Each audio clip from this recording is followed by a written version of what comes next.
Hello students, welcome back to Sidra GS classes. This is Sidra और मैं पढ़ा रही हूँ आपको बायोलॉजी। जैसा कि स्टूडेंट्स हमारा बायोलॉजी में चैप्टर चल रहा था cell the fundamental unit of life, तो उसके अंदर मैंने आप लोगों को काफ़ी सारे लेक्चर्स मतलब प्रोवाइड करवा दिए हैं।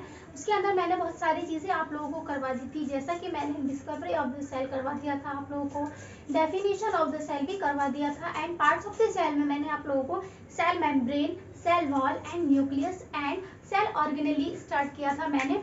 और सेल ऑर्गेनेली में भी मैंने आप लोगों को बहुत सारे सेल ऑर्गेनेली करवा दिए थे, जैसा कि एंडोप्लाज्मिक रेटिकुलम और लाइसोसोम्स, गोल्गी एपरेटस, ये सब मैंने आप लोगों को करवा दिए थे। तो स्टूडेंट्स आज हम कर रहे हैं अपना लास्ट सेल ऑर्गेनेली जो है हमारा माइटोकॉन्ड्रिया। तो आज हम पढ़ेंगे माइटोकॉन्ड्रिया के बारे में कि माइटोकॉन्ड्रिया हमारा कैसा सेल ऑर्गेनेली है। इसका फुल डिटेल डिस्कशन हम लोग करेंगे, डायग्राम के थ्रू भी हम इसको देखेंगे। ठीक है, तो आइए स्टूडेंट्स स्टार्ट करते हैं अपना टॉपिक। तो इधर देखिए, माइटोकॉन्ड्रिया सिंगुलर माइटोकॉन्ड्रियन। जो हमारा माइटोकॉन्ड्रिया जो वर्ड है वो है हमारा प्लूरल, लेकिन जो हमारा मतलब इसकी सिंगुलर फॉर्म जो होती है वो होती है माइटोकॉन्ड्रियन। ठीक है, एक माइटोकॉन्ड्रिया को हम क्या बोलते हैं, माइटोकॉन्ड्रियन। ठीक है, देन है हमारा each mitochondrion is covered by two membrane. जैसा कि हमारा न्यूक्लियस टू मेम्ब्रेन से कवर्ड होता था, उसी तरह हमारा माइटोकॉन्ड्रिया जो है, माइटोकॉन्ड्रियन जो है वो टू मेम्ब्रेन से कवर्ड है, जैसा कि डायग्राम में यहाँ पर शो भी है। आप यहाँ पे देख सकते हैं, एक मेम्ब्रेन इसकी ये रही और एक मेम्ब्रेन इसकी ये रही। ठीक है, तो स्टूडेंट्स अब इसकी आउटर मेम्ब्रेन जो है वो पोरस होती है। पोरस से मतलब ये है कि आउटर मेम्ब्रेन के अंदर छोटे छोटे होल्स होते हैं, मतलब पोर्स होते हैं। पोर्स क्या होते हैं, छोटे छोटे होल्स। तो आउटर मेम्ब्रेन क्या होती है, इसकी पोरस होती है। ठीक है, नेक्स्ट है inner membrane is deeply folded, folds are called cristae. Inner membrane जो होती है, जैसे कि डायग्राम में आप लोगों को यहाँ पे गिवन भी है कि जो इसकी इनर मेम्ब्रेन है वो ऐसे ऐसे करके फोल्ड हुई भी है, और उनको हम क्या बोलते हैं, इन एक एक फोल्ड को हम बोलते हैं क्रिस्टी। ठीक है, ये चीज आप लोगों को याद रखनी है। अब इधर देखो, और इन क्रिस्टी के ऊपर एक बारीक बारीक से पार्टिकल्स पाए जाते हैं, जैसे कि किसी कपड़े पे मोती वगैरह नहीं पाए जाते, उसी तरह इन फोल्डेड मेम्ब्रेन पे भी क्या पाए जाते हैं, पार्टिकल्स पाए जाते हैं, जिन्हें हम बोलते हैं एप्पल पार्टिकल्स। ठीक है, तो स्टूडेंट्स आई होप कि बहुत अच्छे से क्लियर हो रहा होगा।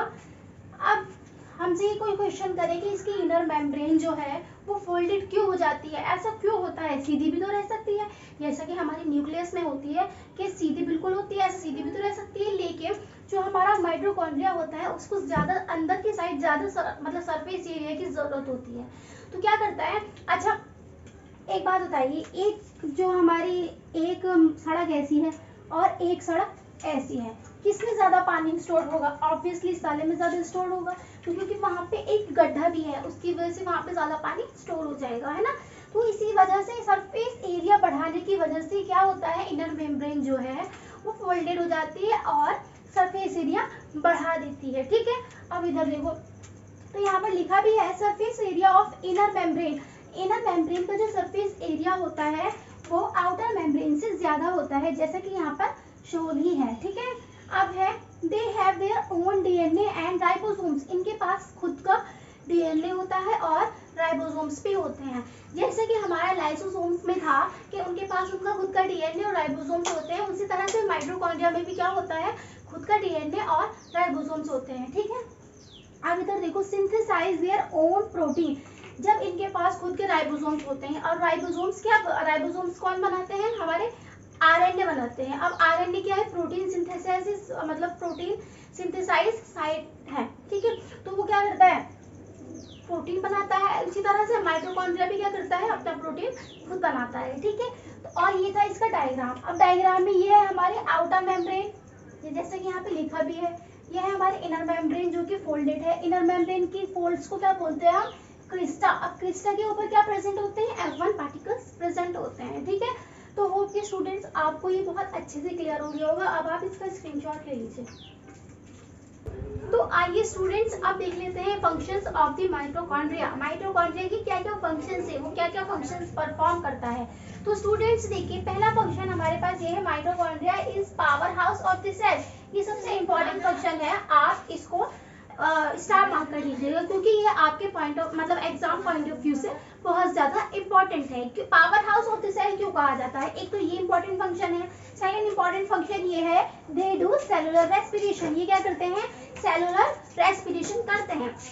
तो स्टूडेंट्स देखिए सेलुलर रेस्पिरेशन कैसे करते हैं ये।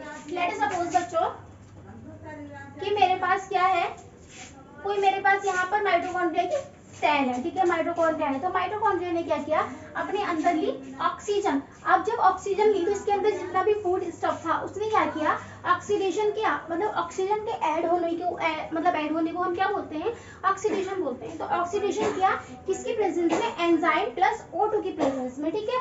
तो फिर इसके अंदर फिर इसने अपने अंदर से निकाली CO2, O2 तो ली थी इसने और CO2 क्या कर दी, निकाल दी। ऑक्सीजन को लेना और कार्बन डाइऑक्साइड को निकालना ही क्या होता है, हमारा रेस्पिरेशन होता है। तो ये क्या हुआ, सेलुलर रेस्पिरेशन। दो फंक्शंस परफॉर्म कर दिया। अब मतलब एक फंक्शन समझ में आ गया आप लोगों को। अब देखो इधर, अब इसे power house of the cell जो कहते हैं, इसलिए कहते हैं क्योंकि इसके पास पहली बात तो ये एंजाइम्स होते हैं। फिर क्या करता है, जब ये मतलब ये जब ऑक्सीडेशन की प्रोसेस करता है तो क्या होता है, यहाँ पे एनर्जी रिलीज होती है। और जब एनर्जी रिलीज होती है तो वो एनर्जी किसकी फॉर्म में स्टोर हो जाती है, एटीपी की फॉर्म में। अब एटीपी की फुल फॉर्म होती है एडिनोसिन ट्राइफॉस्फेट, ठीक है। ये फुल फॉर्म याद रखिएगा आप। एटीपी की फुल फॉर्म होती है एडिनोसिन ट्राइफॉस्फेट। एक चीज होती है एडीपी, उसकी फुल फॉर्म होती है एडिनोसिन डाइफॉस्फेट, ठीक है। तो ये क्या होती है, एनर्जी की फॉर्म में क्या हो जाती है, एटीपी की फॉर्म में यूज हो जाती है, ठीक है। अब जब ये किसकी, तो ये मतलब माइटोकॉन्ड्रिया जो है वो एक बैटरी की तरह वर्क करता है। मतलब ये इसके अंदर एनर्जी स्टोर हो जाती है। जब एनर्जी स्टोर हो जाती है फिर उसको कुछ भी काम हम करवा सकते हैं, मतलब जस्ट लाइक अ बैटरी, ठीक है। तो इसीलिए हम उसको क्या बोलते हैं, power house of the cell, ठीक है। आया समझ में। अब देखो, अब ATP is utilized by cell for energy. ATP मतलब एटीपी की फॉर्म में क्या होती है, एनर्जी हमारी निकलती रहती है। Energy is required for mechanical work and making chemical. Energy किस चीज के लिए रिक्वायर होती है, मैकेनिकल वर्क और केमिकल को बनाने के लिए, ठीक है। तो स्टूडेंट्स ये थे हमारे माइटोकॉन्ड्रिया के फंक्शंस। अब आप इसका स्क्रीनशॉट ले लीजिए। तो स्टूडेंट्स आइए अब देख लेते हैं अपना नेक्स्ट टॉपिक क्या है। नेक्स्ट एंड लास्ट टॉपिक मेरे पास है सेल डिवीजन। अभी सेल डिवीजन क्या होता है, जैसा कि मैंने आप लोगों को एकदम स्टार्टिंग में जब मैंने आप लोगों को सेल थ्योरी पढ़ाई थी तो उसमें मैंने क्या कहा था कि सेल कहाँ से आती है, प्री एग्जिस्टिंग सेल से आती है। मतलब पुरानी सेल से ही नई सेल फॉर्म होती है। अब ये क्या है, अब इधर देखो, अब सेल डिवीजन की डेफिनेशन क्या है, इसकी डेफिनेशन ये है division of cell into new cell. एक जब हम किसी एक सेल को इस सेल का डिवीजन करते हैं उससे न्यू सेल बनती है तो उसको क्या बोलते हैं हम, सेल डिवीजन, यानी सेल का डिवीजन, ठीक है। हालांकि इसके नाम से ही पता चलता है कि सेल डिवीजन क्या होता है, सेल का डिवीजन, ठीक है। अब इधर देखो, अब reason of division, cell divide ही क्यों करती है, ऐसा क्यों होता है कि सेल डिवाइड करती है, तो इसका रीजन ये है, पहला है ग्रोथ ऑफ द ऑर्गेनिज्म की ग्रोथ होने के लिए। अब एक इतनी सी सेल है मेरे पास, इतनी सी, अब उस सेल को इतनी बड़ी होना है तो क्या होगा, कुछ तो चाहिए होगा। तो ये सेल क्या करेगी, डिवाइड कर करके बहुत सारी सेल्स बना देगी और यहाँ पे अरेंज हो जाएगी, जिससे कि एक हमारा बड़ा ऑर्गेनिज्म बन जाएगा, ठीक है। अब नेक्स्ट है मेरे पास replace dead and all injured cell, all old injured cell. क्या होता है, जब भी कोई सेल मतलब बहुत ज्यादा पुरानी हो जाती है, ये सेल मर जाती है या फिर मतलब उसमें कुछ खराबी आ जाती है, तो क्या होता है सेल डिवीजन के थ्रू वो सेल डिवीजन है उन सब चीजों को रिप्लेस करता है, सही करता है, ठीक है। अब थर्ड क्या है, थर्ड है मेरा गैमीट फॉर्मेशन। गैमीट फॉर्मेशन में सेल डिवीजन का कैसे रोल हो सकता है ये भी मैं आप लोगों को बताती हूँ। अब इस चीज को पढ़ने से पहले आप लोगों को मैं कुछ इंपॉर्टेंट टॉपिक बताती हूँ। देखिए, जैसा कि मैंने आप लोगों को अपने मतलब पिछली वीडियो में क्रोमोसोम का नाम लिया था, तो हमारा क्रोमोसोम क्या होता है, हमारा क्रोमोसोम कुछ ऐसा होता है। अगर मैं ऐसी स्ट्रक्चर बना रही हूँ तो ये क्या होगा, ये हमारा एक क्रोमोसोम है, ये हमारा एक क्रोमोसोम है, ठीक है। अब अगर मैं यहाँ पे एक ऐसी स्ट्रक्चर बना दूँ तो फिर ये क्या है ना। तो ये भी तो ये सवाल उठता है कि अगर ये क्रोमोसोम है तो फिर ये क्या है, ये भी एक क्रोमोसोम है, ये भी एक क्रोमोसोम है। अच्छा, अब दोनों दिखने में तो अलग अलग है। अब इनमें डिफरेंस क्या है, दोनों ही क्रोमोसोम है, तो फिर डिफरेंस क्या है? डिफरेंस सिर्फ इतना सा है कि ये जो एक स्ट्रक्चर है इसको हम बोलते हैं क्रोमैटिड, ठीक है, ये हमारा अनपेयर्ड है और इसको हम बोलते हैं वन क्रोमैटिड, ठीक है। और ये वाला जो है, इस एक क्रोमैटिड ने पेयर कर लिया, मतलब इसके जैसा एक और बना लिया, तो हम उसको बोलते हैं वन क्रोमोसोम या फिर पेयर्ड क्रोमोसोम, ठीक है। तो स्टूडेंट्स यहाँ पे दो क्रोमैटिड आ गए, तो इसको हम बोल देते हैं सिस्टर क्रोमैटिड, सिस्टर क्रोमैटिड, ठीक है। तो इसको हम सिस्टर क्रोमैटिड बोल देते हैं। तो होप कि स्टूडेंट्स आपको ये बहुत इजीली क्लियर हो गया होगा। अब आप पहले इसका स्क्रीनशॉट ले लीजिए, फिर हम गैमेट फॉर्मेशन की तरफ चलेंगे कि कैसे गैमेट फॉर्मेशन होता है। तो स्टूडेंट्स आइए अब हम गैमेट फॉर्मेशन को देख लेते हैं कि गैमेट फॉर्मेशन किस तरह से होता है। तो गैमेट फॉर्मेशन इस तरह से होता है, जैसे कि हम एक एग्जांपल ले लेते हैं, ह्यूमन बॉडी का ही ले लेते हैं। ह्यूमन बॉडी ही एक सेल है।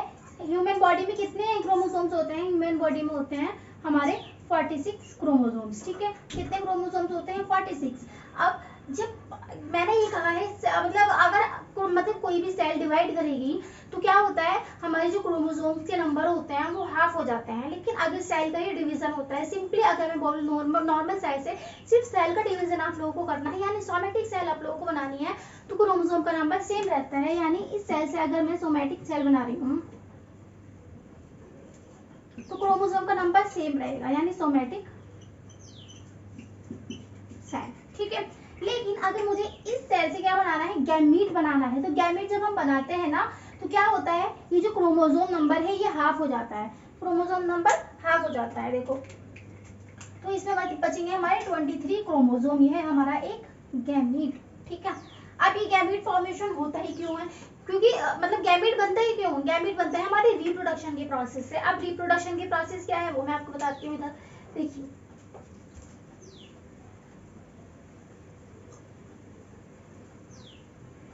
एक इंडिविजुअल से नया इंडिविजुअल बनना ही रिप्रोडक्शन की प्रोसेस है। जैसा कि मैं यहाँ पर ले रही हूँ मेल पेरेंट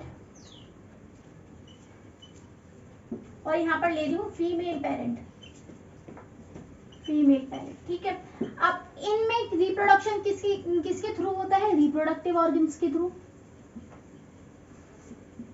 रिप्रोडक्टिव ऑर्गन्स, ठीक है, रिप्रोडक्टिव ऑर्गन्स के थ्रू होता है। अच्छा, अब इन रिप्रोडक्टिव ऑर्गन के थ्रू क्या निकलता है? मेल में से निकलता है स्पर्म, मतलब ये जो गैमीट बनाते हैं, मेल का जो गैमीट है वो है स्पर्म एंड फीमेल का जो गैमीट है वो होता है एग, ठीक है। अब इन दोनों का होता है। अब इसमें कितने यहाँ पर जो रिप्रोडक्टिव ऑर्गन्स है इनकी सेल में होते हैं 46 क्रोमोसोम्स, ठीक है, 46 क्रोमोसोम्स होते हैं इनकी सेल्स में। अब जब ये इन्होंने इससे अपना गैमीट बनाया तो इनके पास आ जाते हैं 23 क्रोमोसोम्स, इसके पास भी 23 क्रोमोसोम। जब ये फ्यूज होते हैं तो यहाँ पर बनते हैं हमारे 46 क्रोमोसोम, मतलब एक गैमीट हमारा बन जाता है। अब अगर यहाँ पर क्रोमोसोम्स का नंबर अगर मैं हाफ ना करूँ, यहाँ पे 46 ही रखूँ और इधर भी 46 ही रखूँ, जब 46 यहाँ पे फ्यूज होंगे तो 92 क्रोमोसोम्स बन जाएंगे, जो कि पॉसिबल ही नहीं है, ठीक है। तो हमारे 46 क्रोमोसोम ही बने होते हैं बॉडी में, इस वजह से जो क्रोमोसोम का नंबर होता है वो अपने गैमेट फॉर्मेशन में हाफ हो जाता है। तो स्टूडेंट्स ये था हमारा कुछ गैमेट फॉर्मेशन के बारे में, होप कि आपको बहुत इजीली समझ में आ गया होगा। अब आप इसका स्क्रीनशॉट ले लीजिए। और एक बात और, इधर जो हमारा सेल डिवीजन है वो दो टाइप का होता है, एक होता है माइटोसिस, एक होता है मियोसिस। इन दोनों के बारे में भी हम लोग डिटेल में डिस्कस करेंगे, फिलहाल आप इसका स्क्रीनशॉट ले लीजिए। तो स्टूडेंट्स आइए अब देख लेते हैं माइटोसिस और मियोसिस के बारे में कि ये दोनों प्रोसेस कैसे होती हैं, ठीक है। अब देखिए, लेट अस सपोज के बच्चों के मेरे पास एक सेल है ये, ठीक है, और उस सेल के अंदर हमारे 2 क्रोमोसोम्स हैं, ठीक है, 2 क्रोमोसोम्स है। जिस सेल के अंदर भी 2 क्रोमोसोम्स होते हैं उसको हम बोलते हैं डिप्लॉइड सेल, ठीक है, डिप्लॉइड सेल। अब क्या हुआ, जब भी किसी भी चीज में जो भी सेल होती है तो उसमें सबसे पहले क्या होता है हमारा डीएनए रेप्लिकेशन। डीएनए रेप्लिकेशन का मतलब ये होता है जैसे कि आप लोग मतलब शॉप पे मतलब जेरोक्स कराने जाते हैं, उसी तरह से ये भी क्या होता है, इसकी एग्जैक्टली जेरोक्स यहाँ पर आ जाती है। अब देखो, जैसा कि ऑलरेडी ये तो था ही, अब इसकी एक और जेरोक्स आ गई, यानी ये 4 बन जाएंगे ना, फिर 2 थे, अब कितने बन जाएंगे, ये 4 बन जाएंगे। पहले हुआ डीएनए रेप्लिकेशन। अब क्या होगा, अब ये सेल जो है ये डिवाइड करेगी, अब होगा सेल डिवीजन। ठीक है, अब एक सेल यहाँ पे आ जाएगी और एक सेल यहाँ पर आ जाएगी, एग्जैक्टली यही सेल बन जाएगी, यानी 2 क्रोमोसोम्स इसमें एंड 2 क्रोमोसोम्स इसमें। तो ये क्या बनी, ये बन गई हमारी 2 डॉटर सेल, इनको हम डॉटर सेल बोलते हैं। ठीक, ये हमारी 2 डॉटर सेल बन गई। इसी प्रोसेस को हम क्या बोलते हैं, माइटोसिस। याद रखना है, इसके अंदर हमारी 2 ही डॉटर सेल बनती हैं। ठीक है, ये मियोसिस की प्रोसेस से थोड़ी सी डिफरेंट होती है, मतलब यहाँ से तो बिल्कुल सेम रहेगा लेकिन नीचे आने पे थोड़ा डिफरेंट हो जाता है। तो माइटोसिस के प्रोसेस में हमारी 2 डॉटर सेल्स बनती हैं। तो स्टूडेंट्स, ये था हमारा माइटोसिस के बारे में, आप लोग इसका स्क्रीनशॉट ले लीजिए, फिर हम करेंगे मियोसिस के बारे में। तो आइए अब देख लेते हैं मियोसिस के बारे में कि मियोसिस क्या होता है। देखिए, मियोसिस भी सेम ऐसे होता है, ये मेरे पास एक सेल है, एक डिप्लॉइड सेल मेरे पास है। ठीक, डिप्लॉइड सेल क्या करेगी, डीएनए रेप्लिकेशन करेगी। ठीक, अब जब डीएनए रेप्लिकेशन ये करेगी, बन जाएगी मेरे पास क्या, ये सेल।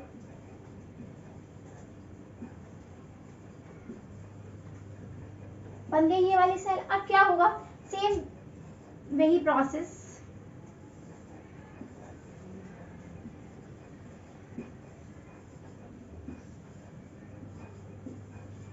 ठीक है, ये हुआ मेरा सेल डिवीजन। अब ये जो प्रोसेस मैंने आप लोगों को बताई थी, इतनी थी हमारी माइटोसिस। लेकिन क्या होगा, ये वाली सेल भी डिवाइड करती हैं, इसमें ये 2 में डिवाइड कर जाती है और ये वाली भी 2 में डिवाइड कर जाती है, यानी एक इसमें चला जाता है क्रोमोसोम, एक इसमें, एक इसमें, एक इसमें। तो कितनी बन जाती है हमारी टोटल, 4 डॉटर सेल। माइटोसिस में 2 डॉटर सेल बननी थी, मियोसिस में 4 डॉटर सेल्स हमारी बन जाती है।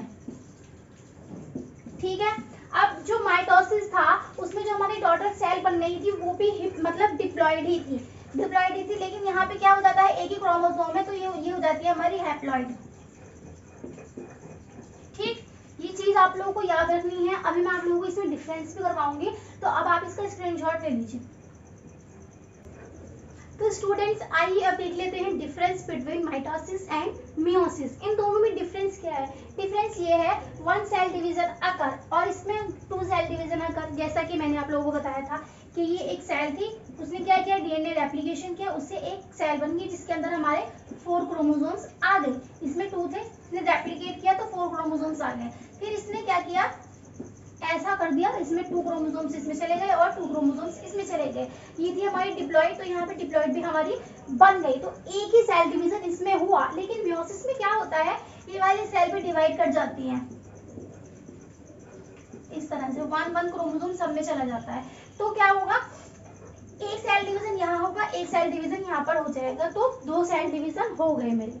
अब 2 डॉटर सेल्स आर फॉर्म, इसमें बन गई 2 डॉटर सेल्स हमारी, 1 2, और इसमें 4 डॉटर सेल्स हमारी बन जाती है, 1 2 एंड 3 4। ठीक है, अब डॉटर सेल्स डिप्लॉइड क्या होती है, माइटोसिस में। माइटोसिस सिर्फ इतना प्रोसेस होता है, अगर यहाँ से हम छुपा ले तो ये माइटोसिस है इतना।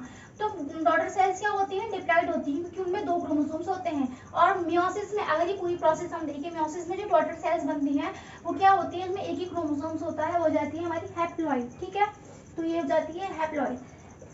आइडेंटिकल होती है इसमें डॉटर सेल और इसमें डिफरेंट होती है।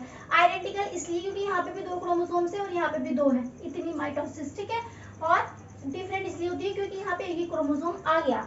ये किसके लिए होती है, growth and repair of tissue. Mitosis growth और रिपेयर ऑफ टिश्यू के लिए होता है, और ये किसके लिए होता है, गैमीट फॉर्मेशन के लिए। होप कि डिफरेंस आपको बहुत इजीली समझ में आ गया होगा। अब आप इसके नोट्स भी बना सकते हैं, इसका स्क्रीनशॉट ले लीजिए।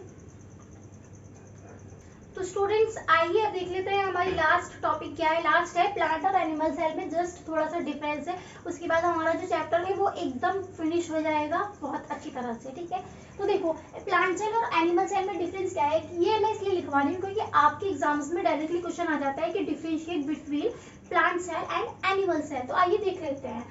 प्लांट सेल में क्या होती है, सेल वॉल प्रेजेंट होती है, जैसा कि मैंने आप लोगों को बताया भी था। एनिमल सेल में एब्सेंट होती है, ठीक है। प्लाज्मा मेम्ब्रेन प्रेजेंट होती है दोनों में, ठीक है, इसमें भी होती है। देन मैच्योर प्लांट सेल के पास क्या होता है, लार्ज वैक्यूल होता है, ठीक है। प्लांट सेल में इसके पास क्या होता है, स्मॉल तो वैक्यूल होता है और टेम्पररी होता है, इसके पास परमानेंट होता है।